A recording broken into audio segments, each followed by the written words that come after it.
everyone, welcome to our show DIY. Do It Yessari. Presented by Tinybits Foundation. We all hope that तपाईहरु सबैजना घरमा बसिरहनु भएको होला र सुरक्षित रूपमा बसिरहनु भएको होला। DIY सिरिजमा हामीले अहिलेसम्म धेरैवटा भिडियोहरु बनाइसकेका छौं। के बनाएछौं हामीले DIY ल्याम्प शेड बनायो, त्यसपछि DIY लाइट क्लाउड बनायो र फाइनली DIY पेन होल्डर बनायो। सो हाम्रो भिडियो यदि तपाईहरुले यो भन्दा अगाडि हेर्नु भएको छैन भने माथि आई बटन होला, त्यसमा क्लिक गरेर हेर्नु होला। र हाम्रो भिडियोलाई लाइक, सब्स्क्राइब र शेयर गर्नका लागि नबिर्सनु होला। अनि त्यसैगरी चाहिँ हाम्रो यो DIY सिरिजमा चाहिँ हाम्रो यो अहिलेसम्म जुन छ यो चाहिँ सबै रुम डेकोर रिलेटेड, यसपश्चात चाहिँ हाम्रो टेक्निकल रिलेटेड DIYजहरु चाहिँ हुनेछ। सो तपाईहरुसँग पनि आफ्नो केही क्रिएटिभ आइडियाजहरु छन् भने हामीलाई शेयर गर्न नबिर्सनु होला। सो आकृति दिदी, आजको चाहिँ हाम्रो DIY के रहेको छ त? सो आजको भिडियोमा हामी पेपर क्याक्टस बनाउन गइरहेका छौं।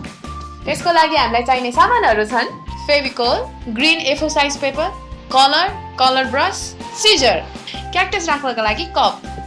सबैभन्दा पहिला हामी A4 साइजको पेपरलाई यसरी बिचबाट फोल्ड गर्छौं। त्यसपछि फेरि यसलाई फोल्ड गर्छौं। अब हामी यसमा गोलो सर्कल बनाउँदै छौं।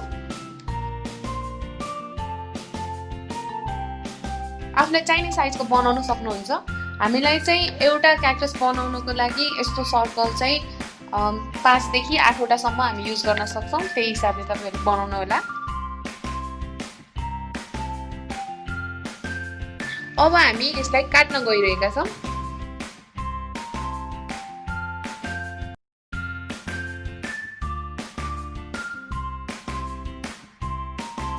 अब यो सर्कललाई हामी फोल्ड गर्न गइरहेका छौं।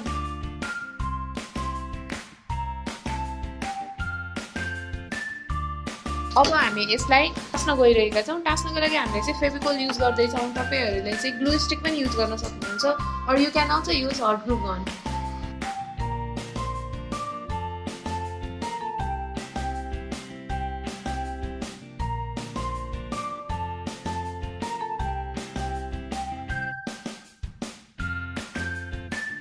सो अब हामी यो क्याक्टसमा राख्नको लागि एउटा येलो खालको फूल बनाउन गइरहेका छौं। अहिले मैले येलो युज गरेको छु, तपाईहरुले आफूलाई मनपर्ने कलर युज गर्न सक्नुहुन्छ। यसलाई बिस्तारै काट्ने।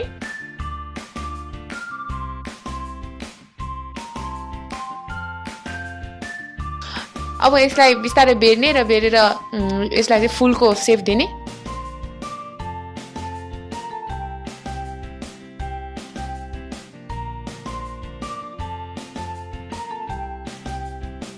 र यसलाई टास्दिने। अब हामी यो क्याक्टसमा चाहिँ थोरै व्हाइट कलरको चाहिँ डटहरु बनाउन गइरहेका छौं।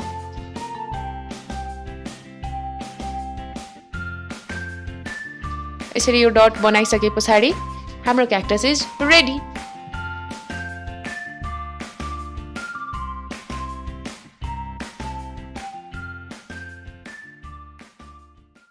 सो आजको भिडियो तपाईहरु सम्पूर्णलाई मन पर्यो होला भनेर हामीले आशा राखेका छौं। It was easy and it was fun. अनि होपफुली चाहिँ तपाईहरुले यो घरमा ट्राई गर्नुहुनेछ र तपाईहरुको रुमलाई चाहिँ हल्का नयाँ केही क्रिएटिभ डेकोर चाहिँ दिनुहुनेछ। सो यो बनाउनको लागि पनि एकदमै सिम्पल छ र यसबाट चाहिँ हामीले आफ्नो टेबल, हाम्रो अफिसको टेबलहरु यसलाई चाहिँ राम्रोसँग अलिकति डेकोरेट गर्नको लागि चाहिँ यसले पक्का पनि हेल्प गर्नेछ।